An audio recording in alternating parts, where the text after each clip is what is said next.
வணக்கம். நம்ம சேனலை இப்போ தான் நீங்கள் ஃபர்ஸ்ட் டைமாக பார்க்குறீங்க அப்படின்னா சேனலை சப்ஸ்கிரைப் பண்ணிக்கோங்க, பெல் பட்டனை ப்ரெஸ் பண்ணி வச்சுக்கோங்க. நம்ம இன்றைக்கி பார்க்க போகிறது ஹாவ் ஹேஸ். இது ஒரு பொருளை நான் வச்சுருக்கேன் அப்படின்னு சொல்கிறதுக்கும் இதை பயன்படுத்தலாம். இல்லை என்கிட்ட ஒன்று இருக்குது வச்சுருக்கேன், என்கிட்ட ஒரு பேனா இருக்குது அப்படின்னு சொல்லலாம். இல்லை நான் ஒரு பேனா வச்சுருக்கேன் அப்படின்னு கூட சொல்லலாம்ல, ரெண்டும் சேம் மீனிங் தானே. அப்போ இந்த ஹாவ் ஹேஸை வச்சுருக்கேங்கிற சூழல்லையும் பயன்படுத்திக்கலாம், இருக்குது அப்படின்னு சொல்கிற அர்த்த சூழல்லையும் இந்த ஹாவ் ஹேஸை பயன்படுத்திக்கலாம். ஓகேவா? இப்போ இந்த ஹாவ் ஹேஸ் ரெண்டுக்குமே சேம் மீனிங் தான். அப்போ எதை பயன்படுத்துறது? ரெண்டுமே சேம் மீனிங்னா ஹாவை பயன்படுத்துறதா இல்லை ஹேஸை பயன்படுத்துகிறதா? இப்போ பாருங்கள், ஐ, வி, யூ, தே இவங்கெல்லாம் சப்ஜெக்டாக வந்துட்டாங்கன்னா இவங்களுக்கு ஹாவ் தான் வருவாங்க. ஓகேங்களா?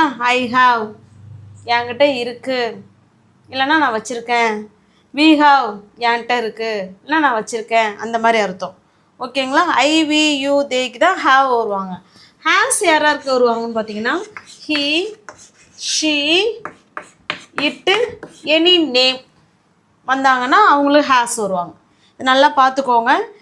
இதை வச்சு தான் இன்றைக்கி நம்மளோட லெசனே இருக்க போகுது. ஓகேங்களா?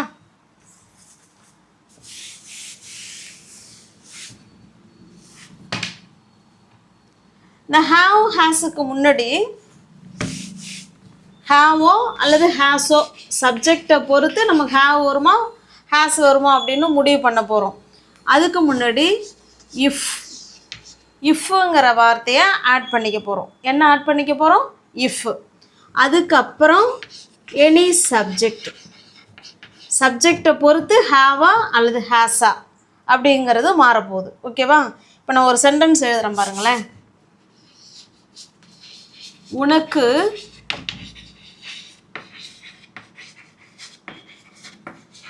நேரம் இருந்தால், என்ன இருந்தால்? உனக்கு நேரம் இருந்தால் இங்கே வா. உனக்கு நேரம் இருந்துச்சுன்னா இங்கே வா அப்படின்னு சொல்லுவோம் இல்லைங்களா? இதை எப்படி சொல்லலான்னு பாருங்களேன். உனக்கு நேரம் இருந்தால் இங்கே வா அப்படின்னு சொல்கிறோம். இப்போ பாருங்கள், ஃபஸ்ட்டு இருந்தால் அதுதான் இஃப். இப்போ உனக்கு நேரம் இருந்தால் அப்படிங்கிறத எப்படி சொல்லலான்னா ஃபஸ்ட்டு இஃப்க்கு அடுத்தது சப்ஜெக்டு. இதில் இங்கே யார் சப்ஜெக்டு? உனக்குன்னா யார்? அவங்கள தானே சொல்கிறோம். அப்போ யூ தானே. அப்போ இஃப் யூ. ஓகேவா? சப்ஜெக்ட் போட்டோம். சப்ஜெக்டுக்கு ஏற்ற மாதிரி இங்கே ஹாவ் வருமா ஹேஸ் வருமா அதை தான் பார்க்கணும். அப்போ have. If you have time, நேரம். If you have time. If you have டைம்னா என்ன? உனக்கு நேரம் இருந்தால் அப்படின்னு அர்த்தம். இஃப் யூ ஹாவ் டைம்னா உனக்கு நேரம் இருந்தால் ஒரு கமா. என்ன செய்யணும்? இங்கே வரணும். தயவுசெய்து இங்கே நேரம் இருந்துச்சுன்னா நீ கொஞ்சம் வா அப்படின்னு சொல்கிறோம் இல்லைங்களா? இப்போ ப்ளீஸ் ஆட் பண்ணிட்டாலும் ஆட் பண்ணிக்கோங்க, இல்லை வேண்டாம் அப்படின்னாலும் வாங்கிறது அந்த இடத்துல வேர்பு. இப்போ கம் ஹியர். என்ன சொல்ல போகிறோம்? Come here. அவ்வளோதாங்க. பாருங்கள், உனக்கு நேரம் இருந்துச்சுன்னா நீங்கள் வா அப்படின்னு சொல்கிறதுக்கு இஃப் யூ ஹாவ் டைம், இந்த சப்ஜெக்டை பொறுத்து தான் இந்த இடத்துல ஹாவ் வருமா ஹேஸ் வருமானு பார்க்கணும். If you have time come here, உனக்கு நேரம் இருந்துச்சுன்னா இங்கே வா அப்படின்னு சொல்கிறோம். Okay, next. இப்போ நெக்ஸ்ட் சென்டென்ஸ் பாருங்கள். அவளுக்கு நேரம் இருந்தால், என் தம்பிக்கு நேரம் இருந்தால் அவன் என்கிட்ட பேசுவான் அப்படின்னு சொல்லியிருக்கோம். ஓகேவா? இப்போ அவளுக்கு நேரம் இருந்தால், அப்போ ஃபஸ்ட்டு இஃப்க்கு அடுத்தது சப்ஜெக்டு. இங்கே யாருங்க சப்ஜெக்டு? அவள்னா ஷீ தானே. If she. இப்போ ஷீ வந்தால் ஹேஸ் வருமா ஹாவ் வருவாங்களா? Very good. If she has, அவள் இருந்தா. என்ன இருந்தா? நேரம் இருந்தா. இஃப் ஷீ ஹேஸ் டைம், அவளுக்கு நேரம் இருந்தால். அதான் அவளுக்கு நேரம் இருந்தா அப்படிங்கிறத எப்படி சொல்லணும்? இஃப் ஷீ ஹேஸ் டைம், அவளுக்கு நேரம் இருந்தால் ஏதோ ஒன்று சொல்லலாம். அவளுக்கு நேரம் இருந்துச்சுன்னா அவள் சமைப்பா அப்படின்னு சொல்கிறோம். அவளுக்கு நேரம் இருந்துச்சுன்னா சமைப்பாள் அப்படின்னு சொல்கிறோம். அப்போ அவள் ஷீ வில் குக்கு. இனிமேல் தானே அவள் சமைக்க போகிறா. அவளுக்கு நேரம் இருந்துச்சுன்னா அவள் சமைப்பா அப்படின்னு ஃப்யூச்சர் டென்ஸில் சொல்லியிருக்கோம். Okay, if she has time, அவளுக்கு நேரம் இருந்தால் ஷீ வில் குக்கு, அவள் என்ன செய்வா, சமைப்பா அப்படின்னு சொல்கிறோம். ஓகே, நெக்ஸ்ட்டு பாருங்கள். என் தம்பிக்கு நேரம் இருந்தால் அவன் என்கிட்ட பேசுவான் அப்படின்னு சொல்கிறோம். என் தம்பிக்கு நேரம் இருந்தால், அப்போ first if. Okay, if she has time தான் ஃபஸ்ட்டு சொல்லணுங்கிறதுலாம் அவசியம் கிடையாது. இதை கூட சொல்லிக்கலாம். She will cook if she has time. எதை வேணாலும் நம்ம சொல்லிக்கலாம். ஓகேவா? இஃப் போட்டோமா, இஃப்க்கு அடுத்து என்ன ஆட் பண்ணணுங்க, சப்ஜெக்ட் ஆட் பண்ணணும் இல்லைங்களா. இதில் யார் சப்ஜெக்டு, என் தம்பி தான் இந்த இடத்துல சப்ஜெக்டு. அப்போ if my brother, if my brother. இப்போ பிரதருங்கிறது ஹீ தானே, சிங்குலர் சப்ஜெக்ட் ஹீ தானே. இப்போ ஹீ வந்தால் ஹேஸ் தானே வரணும். இப்போ if my brother has time, என் தம்பிக்கு நேரம் இருந்தால், அதை இப்படி தான் சொல்லணும். If my brother has time, என் தம்பிக்கு நேரம் இருந்தால் அவன் என்ன பண்ணுவான், அவன் என்கிட்ட பேசுவான். அடுத்த சப்ஜெக்டு ஹீ வில். பேசுறது இங்கிலீஷில் ஸ்பீக் இல்லைனா டாக். ஓகே, ஸ்பீக் யாருக்கிட்ட, என்கிட்ட. ஸ்பீக் டு மீ, அவன் என்கிட்ட பேசுவான் அப்படின்னு சொல்கிறோம். ஓகே, அப்போ எனக்கு நேரம் இருந்தால், உங்களுக்கு நேரம் இருந்தால், அவர்களுக்கு நேரம் இருந்தால் அப்படிங்கிறத நம்ம இப்படி தான் சொல்லணும். ஃபஸ்ட்டு இஃப்பு, அதுக்கப்புறம் சப்ஜெக்ட் யாரை சொல்கிறோமோ அவங்க, சப்ஜெக்ட்டுக்கு ஏற்ற மாதிரி ஹேஸ் வருவாங்களா ஹேவ் வருவாங்களா அப்படின்னு பார்க்குறோம். அடுத்து டைம். ஓகே, உங்களுக்கு புரியுதுங்களா? நெக்ஸ்ட், இப்போ நெக்ஸ்ட் சென்டென்ஸ் பாருங்கள். நமக்கு நேரம் இருந்தால் அப்புறமா பேசலாம். நமக்கு நேரம் இருந்துச்சுன்னா நம்ம அப்புறமா பேசலாம். இப்போ பேசிக்கிட்டே இருப்போம், டைம் ஆகிடும், சரி ஓகே நமக்கு நேரம் இருந்துச்சுன்னா நம்ம அப்புறமா பேசுவோம் அப்படின்னு சொல்லி அனுப்பிவிட்ருவோம் இல்லைங்களா. அதுதான் இப்போ பாருங்கள். நமக்கு நேரம் இருந்தால், நம்ம அப்படின்னா என்ன அர்த்தம், வி தானே சப்ஜெக்டு. அப்போ அதுக்கு முன்னாடி இஃப் வி வந்ததுன்னா ஹாவ் வருமா ஹேஸ் வருவாங்களா, ஹாவ். வி ஹாவ் டைம்னா என்ன அர்த்தம், நமக்கு நேரம் இருந்தால் நம்ம என்ன செய்யலாம், அப்புறமா பேசலாம். இந்த லாம்ங்கிறதுக்கு கேன் யூஸ் பண்ணிக்கலாம். அப்போ யார் பேசலாம், நம்ம தானே.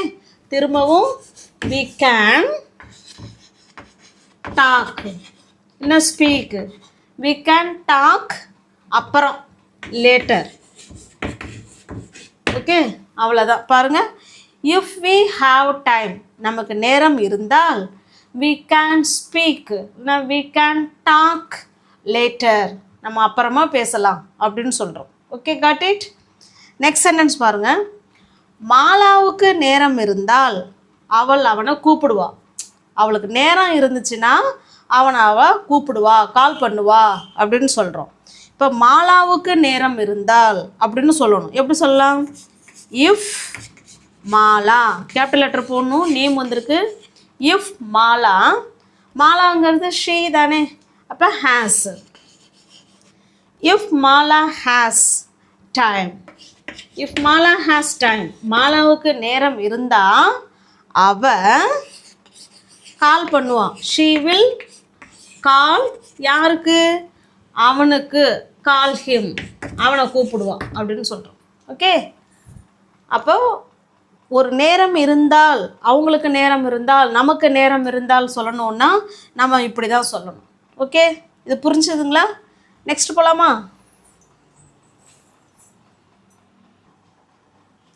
இப்போ நெக்ஸ்ட் சென்டென்ஸ் பாருங்கள்.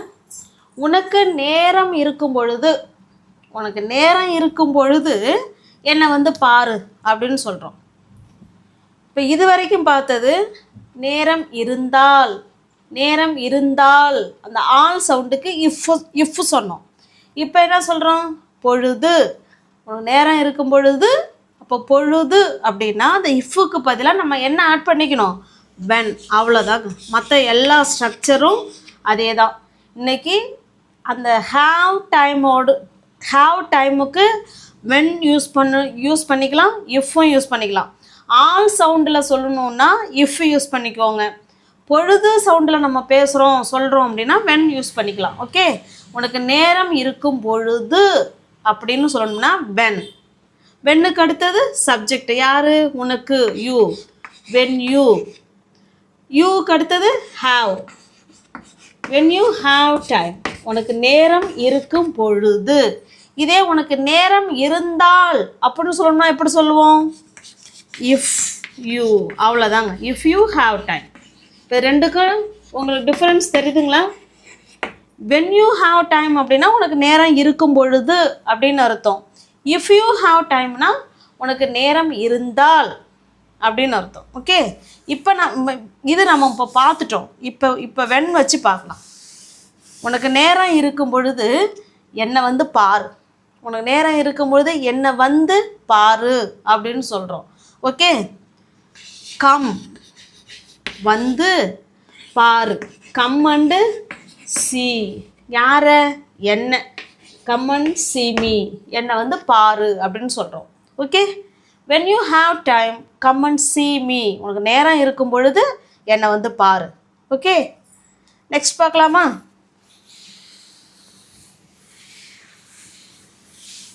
உனக்கு நேரம் இருக்கும் பொழுது இதை படி, இதை என்ன பண்ணு, படி அப்படின்னு சொல்கிறோம். இப்போ ஒரு புக்கை கொண்டு போய் நம்ம ஃப்ரெண்டுக்கிட்ட கொடுத்து உனக்கு நேரம் இருக்கும் பொழுது இதை படி இப்படியும் சொல்லலாம். இல்லை உனக்கு நேரம் இருந்தால் இதை படி, எப்படி வேணாலும் சொல்லலாம் இல்லைங்களா? ரெண்டுமே கரெக்டு தானே?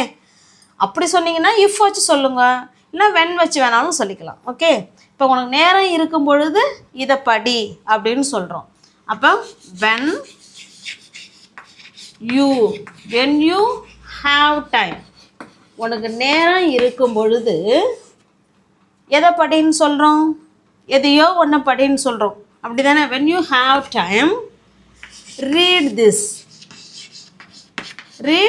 திஸ், இதை படி அப்படின்னு சொல்கிறோம். Okay, when you have time read this, உனக்கு நேரம் இருக்கும் பொழுது இதை படி. இல்லை if you have time read this, உனக்கு டைம் இருந்தால் இதை படி. Okay, next.